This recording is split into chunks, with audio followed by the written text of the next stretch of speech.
हमारे चैनल को सब्सक्राइब करें और बेल नोटिफिकेशन को जरूर दबाएं।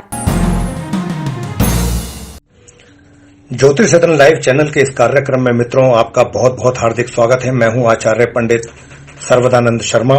मेरी ओर से भी आप सभी दर्शकों को बहुत बहुत प्यार भरा नमस्कार। मित्रों, आज हम आपके सम्मुख 12 राशियों का राशिफल जो कि माह जुलाई 2020 से संबंधित है, मेष राशि से लेकर के और मीन राशि तक इसको लेकर के उपस्थित हुए हैं और एक एक करके सभी राशियों के जो राशिफल है उसकी चर्चा आपके साथ करेंगे। और अभी तो हम आपके साथ चर्चा करने जा रहे हैं वो जो तुला राशि के जातक हैं उनके माह जुलाई 2020 के राशिफल की चर्चा करने जा रहे हैं। लेकिन इससे पहले कि हम आप तुला राशि के जातकों का राशिफल की चर्चा आपके साथ करें, इससे पहले आपको जो ग्रहों की वर्तमान में गोचर में स्थिति है, कौन से ग्रह किस राशि में है, किस ग्रह के साथ हैं, किस स्थिति में है, कब उनका राशि परिवर्तन होगा, इसकी जानकारी पूरी आपको देना चाहेंगे। इन ग्रहों का ही तो प्रभाव आपके जीवन पर पड़ता है, अच्छा या बुरा, उसी के आधार पर आपके राशिफल की रचना होती है। तो इसलिए यह आपके लिए भी जानना उतना ही आवश्यक है कि आपको पता हो कि कौन सा ग्रह इस समय किस स्थिति में है। तो आइए जानते हैं ग्रहों की स्थिति। सूर्य देव की बात करेंगे पहले। तो देखिए, सूर्य देव जो कि वर्तमान में अपनी सम राशि मिथुन में संचार कर रहे हैं मित्रों, अपने सम ग्रह बुध और शत्रु ग्रह राहु के साथ। लेकिन 16 जुलाई को ये राशि परिवर्तन करेंगे और इस मिथुन राशि से निकल करके अपनी मित्र राशि कर्क में प्रवेश करेंगे। अब आपको बता दें कि मिथुन राशि आपके कुंडली में कहां पर है। तो मित्रों, मिथुन राशि जहां पर इस समय सूर्य देव का वर्तमान में संचार चल रहा है अपने सम ग्रह बुध और शत्रु ग्रह राहु के साथ, ये राशि जो है मिथुन आपके कुंडली के नवम भाव, जिसको 9th हाउस भी हम कहते हैं, भाग्य भाव के नाम से भी जानते हैं, उसमें स्थित है। और जब ये 16 जुलाई को यहां से निकलेंगे और कर्क राशि में प्रवेश करेंगे तो जो कर्क राशि है वो आपके कुंडली के दशम भाव, जिसको हम 10th हाउस कहते हैं, उसमें स्थित है। वहां पर इनका प्रवेश होगा 16 जुलाई को। मंगल ग्रह मित्रों वर्तमान में अपनी मित्र राशि मीन में संचार कर रहे हैं और पूरे माह ये इसी ही राशि में उदय एवं मार्गी अवस्था में संचार करते रहेंगे। अब आपको बताना चाहेंगे कि ये मीन राशि जो है आपके कुंडली के 6ठे भाव में है, यानी कि जिसको हम 6th हाउस भी कहते हैं। आगे बुध ग्रह के विषय में चर्चा करते हैं। देखिए, बुध ग्रह जो है वर्तमान में अपनी स्वयं की राशि मिथुन में ही वक्री एवं अस्त अवस्था में संचार कर रहे हैं, लेकिन ये 9 जुलाई को पूर्व में उदय हो जाएंगे एवं 12 जुलाई को ये मार्गी भी हो जाएंगे, यानी सीधी चाल चलना आरंभ कर देंगे 12 जुलाई से। तथा इस माह के अंत तक इनका संचार इसी ही राशि में होता रहेगा अपने समग्रह राहु के साथ तथा 15 जुलाई तक अपने मित्र ग्रह सूर्य देव के साथ। और जैसा कि आपको हम बता भी चुके हैं अभी कि मिथुन राशि आपके कुंडली के नवम भाव, जिसको 9th हाउस के नाम से जानते हैं, उसमें स्थित है। आगे बात करेंगे आपसे गुरु बृहस्पति के विषय में। तो मित्रों, गुरु बृहस्पति जो है वह भी अपनी स्वयं की राशि में ही, जिसको धनु राशि, उसमें वक्री अवस्था में संचार कर रहे हैं अपने समग्रह केतु के साथ। और इनका पूरे माह इसी राशि में ही संचार इसी प्रकार होता रहेगा, यानी कि ये उल्टी चाल चल रहे हैं अपनी धनु राशि में अपने समग्रह केतु के साथ। और ये धनु राशि आपके कुंडली के, तुला राशि के जो जातक हैं उनकी कुंडली के 3य भाव में, यानी कि जिसको हम 3rd हाउस कहते हैं, उसमें स्थित है। आगे हम चर्चा करेंगे आपके साथ शुक्र ग्रह के विषय में। तो मित्रों, शुक्र ग्रह भी जो है वो अपनी स्वयं की राशि वृषभ में ही उदय एवं मार्गी अवस्था में पूरे माह इसी ही प्रकार संचार करते रहेंगे। और ये वृषभ राशि जो है ये आपके कुंडली में कहां पर है, ये 8th हाउस में स्थित है, जिसको हम अष्टम भाव के नाम से जानते हैं, वहां पर स्थित है। वहीं पर शुक्र का जो संचार है पूरे माह इसी राशि में ही अष्टम भाव में आपके कुंडली के होता रहेगा पूरे माह। आगे आपसे चर्चा करेंगे शनि ग्रह के विषय में। तो मित्रों, बताना चाहेंगे कि शनि ग्रह भी अपनी स्वयं की राशि मकर में वक्री अवस्था में पूरे माह इसी प्रकार ही संचार करते रहेंगे। वक्री अवस्था मतलब उल्टी चाल। तो शनि जो ग्रह हैं इनकी मकर राशि कहां पर है, आपके कुंडली के 4th भाव, जिसको हम 4th हाउस के नाम से भी जानते हैं, उसमें स्थित है। वहीं पर पूरे माह शनि देव का वक्री अवस्था में, यानी कि उल्टी चाल में संचार होता रहेगा।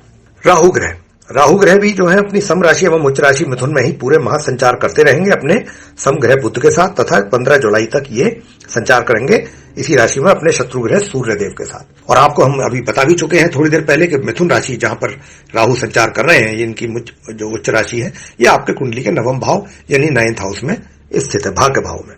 केतु की चर्चा करेंगे। केतु ग्रह अपनी सम एवं उच्च राशि धनु में अपने सम ग्रह गुरु बृहस्पति के साथ पूरे माह इसी प्रकार संचार करते रहेंगे। तो मित्रों ये भी आपको बता चुके हैं कि धनु राशि जो है वो आपके कुंडली के तृतीय यानी कि थर्ड हाउस में स्थित है। तो ये तो था मित्रों ग्रहों की स्थिति वर्तमान में, जिनका अच्छा और बुरा प्रभाव इस माह आपके ऊपर पड़ने वाला है।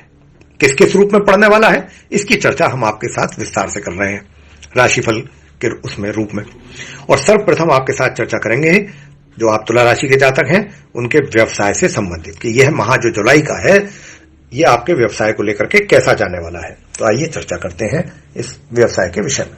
मित्रों इस माह आप तुला राशि के जातकों की जो ग्रहों की स्थिति को देखते हुए यह कह सकते हैं कि आपको अपने कार्य क्षेत्र, रोजगार या व्यापार में माह के आरंभ से ही और माह के मध्य के बीच उतार चढ़ाव के हालात पैदा होंगे।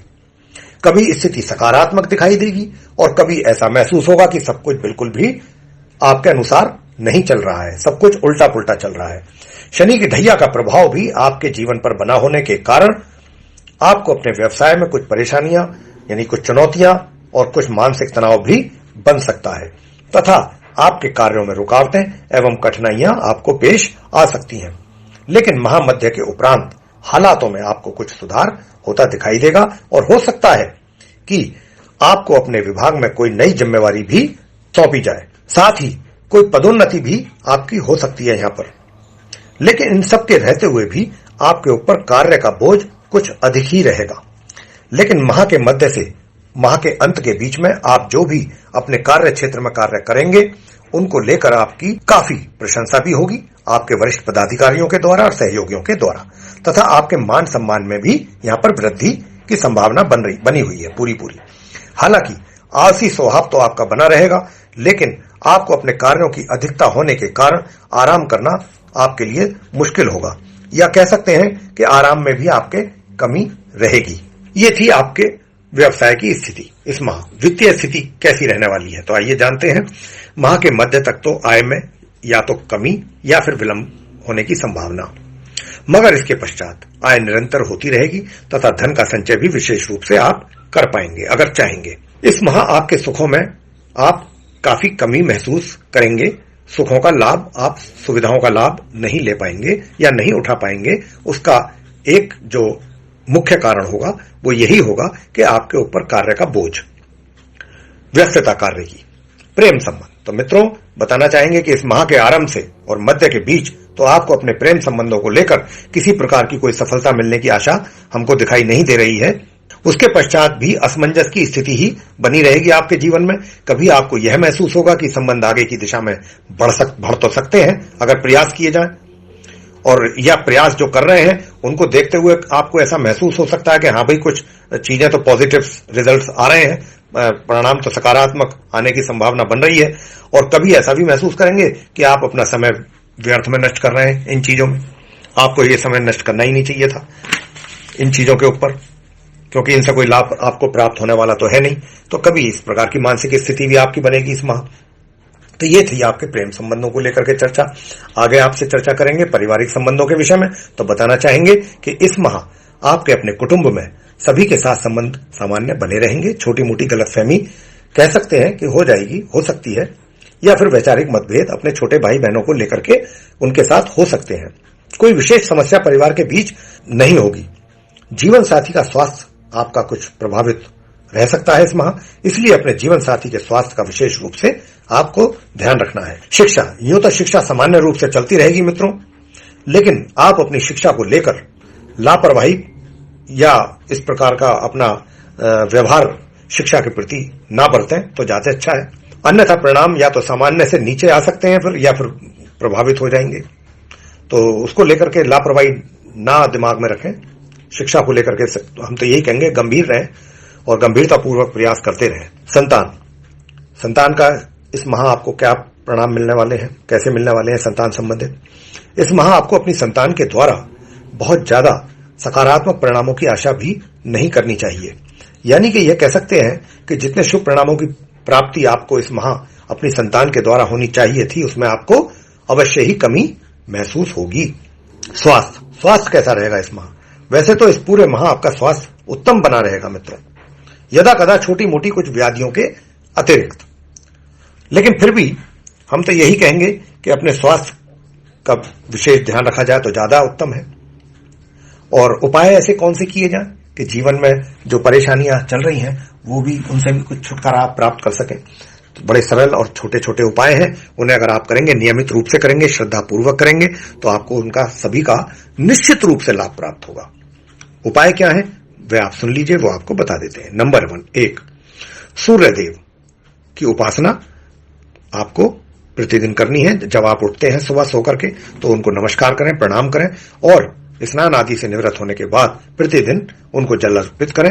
तथा इसके अतिरिक्त अमावस्या के दिन, अमावस्या एक ही आती है माह में, अमावस्या के दिन ब्राह्मण को घर बुलाकर अगर आप भोजन करवाते और अपने हाथों से भोजन करवाते हैं स्वयं, तथा दक्षिणा स्वरूप उन्हें कुछ वस्त्र या कुछ रुपए वगैरह, कुछ जो भी आपकी श्रद्धा से बन सकता है आपके अनुसार वो करते हैं, तो यह आपके लिए बहुत लाभकारी रहने वाला है।